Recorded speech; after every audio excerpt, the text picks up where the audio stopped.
Alright, what's going on, guys? Trev back again, here to bring you another video. This one's going to be doing my weekly review for this week's episode of The Walking Dead Season 8. This is for Season 8, Episode 13, Do Not Send Us Astray.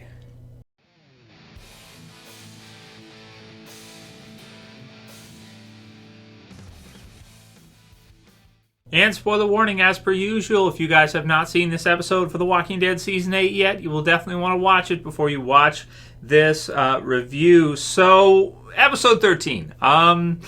How do we say this? Okay, so it started off great. This is how I felt about the episode. It started off awesome. I thought the introduction was excellent. I was really intrigued as you have Morgan who starts to see Gavin's ghosts throughout the episode. In the very first scene, we see that, which was kind of cool. He's kind of haunted by Gavin's ghost, and he's feeling maybe some remorse there for what happened, and maybe kind of feeling guilty that he wasn't the one who cleared and that it had to be Henry instead who did it. So just him dealing with kind of the aftermath of what happened and what we saw earlier on this half with him and, Gavin and that whole fight and how that whole thing went down. So we see that. We have the horns being signaled, which was really cool as the Saviors kind of were coming into the Hilltop. And we kind of just get the start of it. We've got a nice tempo building, and we have them. They pretty much get there, and then you have kind of a zoom out, and Maggie saying, "Here we go." So great start to the episode, and I really feel like the best part of this episode was at the beginning, and then most of the rest of the episode is dealing with the aftermath, in addition to the group of prisoner Saviors. About half of them, or a little more than half, it looks like, having escaped, and some of them having stayed behind to stay with the survivors. So Saviors rolling up. We got the tire spikes out. We start off with a pretty cool scene where you have Simon and Dwight. You have Simon talking with Maggie on the radios about the 38 people, damaged goods, screw them, right? And you have Simon who basically just wants to end the whole fight and just doesn't care about anything right now.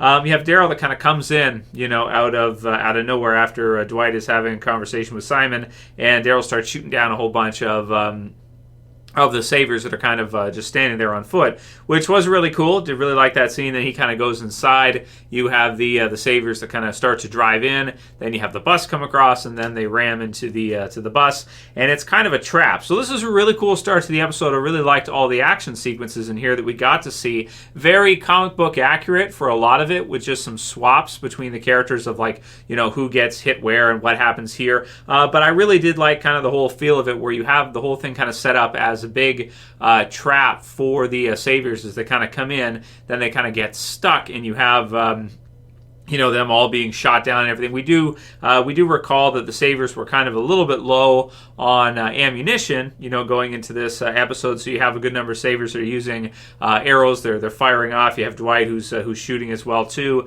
and they do have a few firearms, but it really seems like Rick and the others really have the upper hand as far as ammunition goes, and are really lighting up a lot of the Saviors. And it does seem like the survivors got the better of the Saviors in this battle, as the Saviors had to retreat.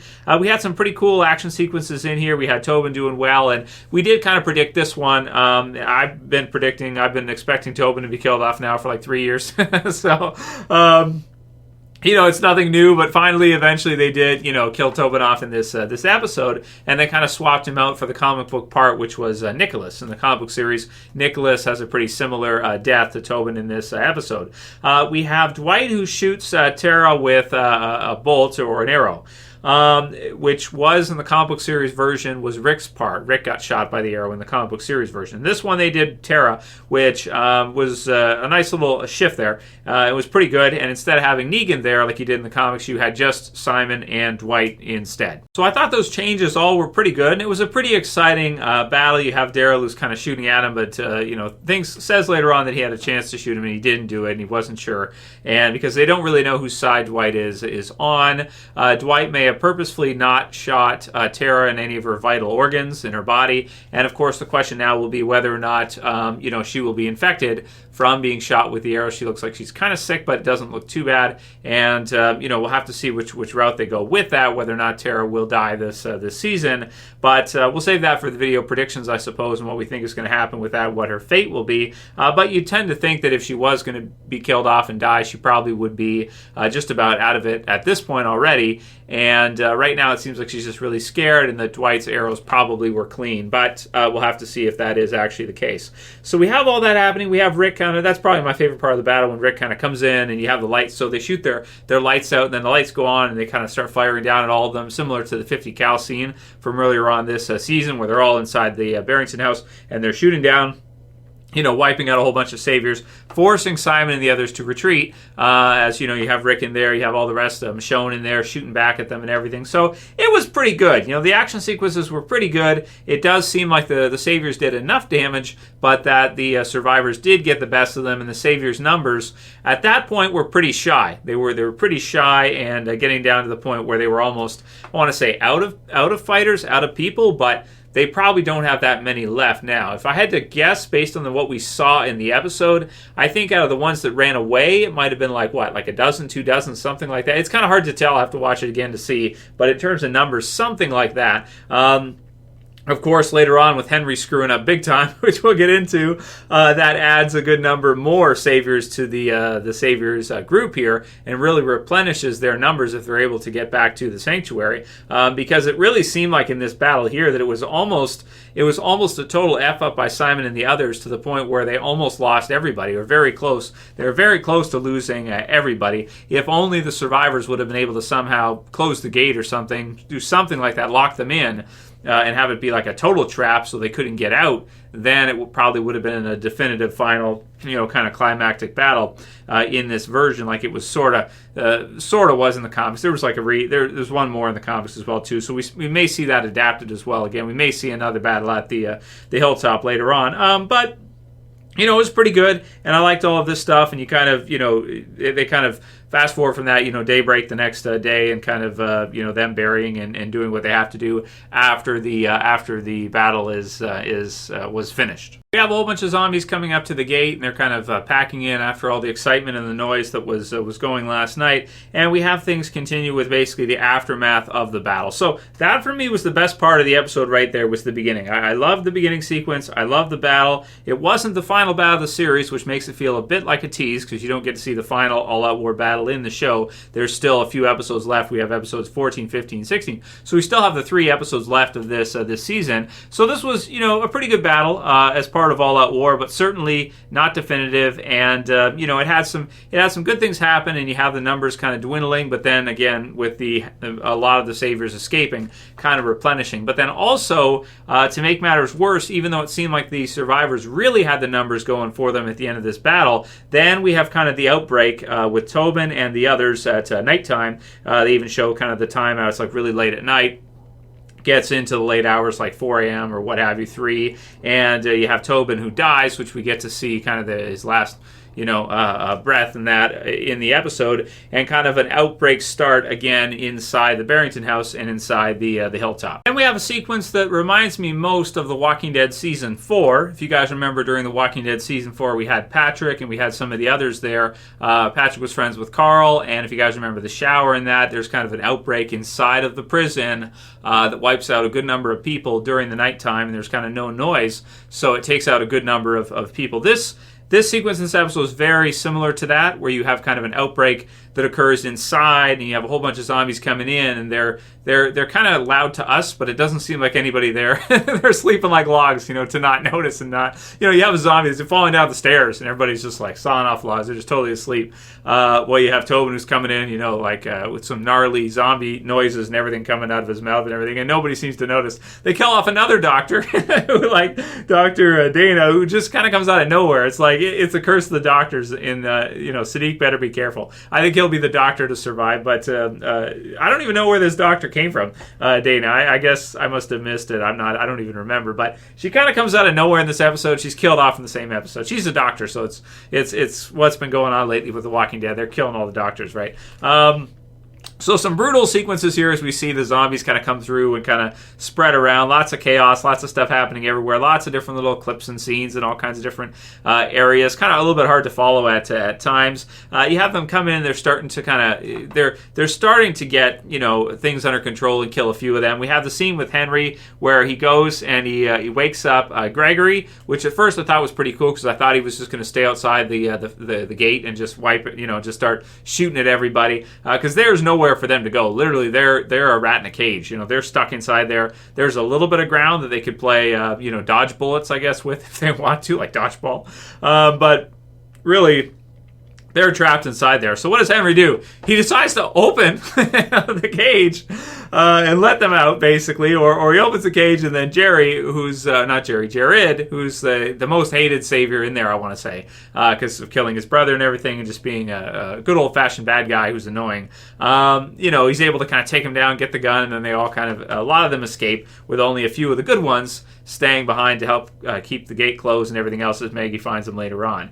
So we get some brutal screams, we get some arm bites and things like this happening, and they're kind of all figuring out what's going on here. And we have the Tobin Walker who attacks Carol in the last sequence, which was kind of cool. I like the parts with Tobin and Carol in this episode about her kind of pretending and, this kind of being the way things go. So Carol maybe not wanting to let herself become too emotionally involved with Tobin, as was kind of naturally happening there before. And of course, this is why, because everybody that Carol cares about sooner or later ends up, dying, and that's what we saw in this one. So maybe a good call on Carol's part to kind of keep Tobin at distance, even though they were kind of together there in Alexandria, kind of, a little bit distant at the same time as well, too. Her not wanting to let him in all the way, and for them to, really have anything too serious go, because... and her just kind of wanting to keep it how it was and kind of be separate before she left and everything. If you guys remember that back in season 6 finale time? I'm trying to think which is where the whole all out war thing just kind of with the Saviors all kind of starts to blend in after a few years of us seeing this. So we have all of that stuff, and I'm probably missing stuff in this recap because this episode just felt like there was so much just packed into the episode. And you guys could certainly send me your questions for Q&As this week based on it. But yeah, there was a lot of stuff just jammed in. There were scenes kind of all over the place. That's one thing about this episode is it just felt very scattered, felt very crazy all over the place. So we have the Henry stuff, and he kind of leaves. They can't find him the next day. You've got them finding out about the Walker blood. Rick kind of lets them know about what that was, the fever and everything. And there's some kind of talk here in this episode about Rick maybe being injured or something, and Sadiq offering to take a look, but him kind of, brushing him off. Same with Michonne, him kind of brushing off Michonne when they're taking the boards down from the windows. So you get the question of whether or not something could be wrong with him. We'll have to see if anything gets infected or something like that. But I tend to think Rick will probably be fine this season, and he'll survive. And it's Rick, right? So what it is. So we have a conversation between Daryl and Tara. Could have killed, and then she kind of finds out that her life might be in danger, or she thinks it is at that moment. Karma's a bitch. We get that line there. We have, let's see, Diane and Maggie. So the ones that stayed, and then Henry gone, and then Morgan. You know what it is. The cost, right? And then we see all of the graves, the cost for all out war, the cost for the war, the cost for maybe her selfishly wanting it to end there, her way, in that trap they kind of set for Negan to see Glenn's grave before she killed him or something. But even though Negan wasn't even there. So a crazy episode as far as what they try to do. Ambitious. They try to include a lot of things in the episode. You had parts of, things that we saw before that took up almost entire episodes. The outbreak part, which we've seen in season 4, kind of the battle here, which was very comic book accurate, just without Negan and Simon in his place, and kind of everything else that was happening here. So, and the stuff with Morgan. So I kind of feel like with this episode, it was pretty ambitious. They tried to do so much that it just kind of felt like scattered, all over the place, all these different things happening. Not hard to keep up with it because everybody, what's happening, but just difficult to find its theme or having difficulty finding what the episode is supposed to be, like what the theme of the episode is, with just so many different things happening all at once and so many characters and everything, just maybe struggling a little bit to find a grounded center for the episode because they tried to cram kind of so many things into it, and it was just sort of just all kinds of chaos everywhere, pretty much all throughout. Some problems I had with the episode. The biggest problem I had with it was Tara and what happens with her. So she gets shot with an arrow, and then right after, she's standing up, walking around. She's not even selling it. She's selling it a little bit. She's like, oh, it's no big deal. But it's you just got shot. And I don't care if it's in, your upper shoulder, whatever, your upper arm, which is, probably a good place. I mean, there's no good place to be shot, but it's, if you're going to be shot somewhere, I guess that's a better place than, in your torso or head or, anything like that. It was a good pick spot from Dwight. But it's just, just seeing her kind of walking around, not selling it all, acting like everything's cool, felt really strange to me. I just felt like, that probably should be something where if she's shot like that and she's down, she should have been in bed to start with. We should not have had a scene with her up and about and doing other things. She should have been laying down in bed as she was later on in the episode, just like, sweating the whole thing, injured, that whole thing, like not up and about and doing things like that. It felt really weird to me, and it felt like, after being shot like that, she shouldn't be there. So anyway, so that was one thing that I didn't really like. The other thing, like I said, it was just so many different things happening, and we have seen a lot of this, and this is one of the difficulties of The Walking Dead with having done so many episodes. It felt very much like the season 4, outbreak which at that time was awesome. That was an awesome episode with Patrick and everything. It was like infected, internment. Remember those episodes from the first half of season 4, guys, where there was the big outbreak inside, and it was very scary when that happened. It was like the concentration for almost the whole episode. In this one, they pack that in. They pack in the battle at the beginning, and then they have all that happening. Then they have some development. And they have half the Saviors escaping. You have Henry and what's going on with him. Then you have Morgan, and he's seeing Gavin's ghost, which again just kind of feels like, what, like what's happening here? So you know what it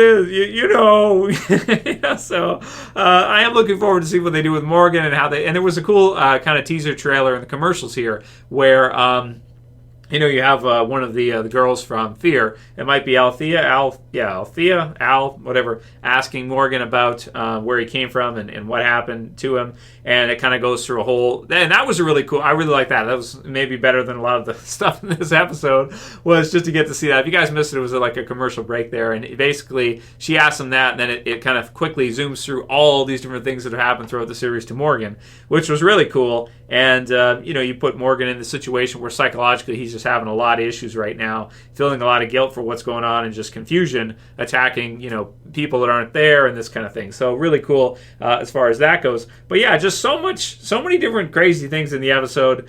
I don't know what to say. I mean, in terms of big character deaths, Tobin was I don't say he's a huge character death, but it's a character that's been around for a while. So it was a decent character death. You had a good scene with him and Carol. You had all the rest of the battle and things that happened, a whole bunch of red shirt deaths and black shirt deaths for the Saviors. But all around it was the formula just the pizza or the cake that was made with all these different ingredients. It just felt kind of crazy. This episode was directed by, it was Jeffrey J. January, who hasn't directed any episodes this season. Do not send us astray. But he did direct New Best Friends last year. Always Accountable, which I really do like that episode a lot. It was very Dwight heavy, Daryl heavy episode. So he has directed some of the really good ones. 4 Walls and a Roof. I think he's really good at horror and what he does with that. But this episode just felt like it was just kind of, I don't know, not aimless, but it was just kind of all over the place. And it was just like, just strange, very, very strange, and just so many characters, so many different things, and it's like hard to find a center, hard to find kind of not concentrated enough. So, but again, it's just one episode as part of All Out War. So there certainly was a lot of things that happened in it. It just was kind of crazy. So I'll give it an 8.6 out of 10. I thought it was a pretty good episode, a little bit lower for Walking Dead standards and what Walking Dead usually is. But I feel like that's probably fair, and I'm sure a lot of you guys think it's probably too high even. But it is The Walking Dead, and you do have a lot of your important characters in this one. And the opening battle, that was really intense, and it was, some of the stuff with Tobin was good too. And he did make for a pretty intimidating zombie, because you guys remember Tobin's bigger, he's got a good reach and everything, he's tall, so he's got a lot of weight to him, so it would be difficult to kind of fight him off as a zombie when he's going all out at you, and he's pretty strong, building and all that different stuff that he did throughout his zombie apocalypse apocalypse time was in pretty good shape when it came down to it. He's a strong zombie, so not all zombies are equal, right? So leave your comments below. Let me know what you guys thought about this episode. Did you like it? Did you hate it? I think The Terror is on right now. I haven't seen that. I might watch that this week and maybe do a review for it, but I'm not sure. We'll have to see about that. But I'll be back in about half an hour to an hour for a video predictions video when I think it's going to happen in episode 14. We got 3 episodes for The Walking Dead Season 8 left, guys. Let me know what you thought about this episode. It might be one of the weaker episodes we've had this half, maybe this season. Let me know what you think, though. Leave those comments, and yeah, let me know. That's it for this one. I'll see you guys again soon for another video. As always, it's Trev, and I'm saying peace. Later, guys. See you soon. Well, I hope you're wearing your subscribing pants. What? Your subscribing pants. Because you're going to subscribe to this channel wearing those pants.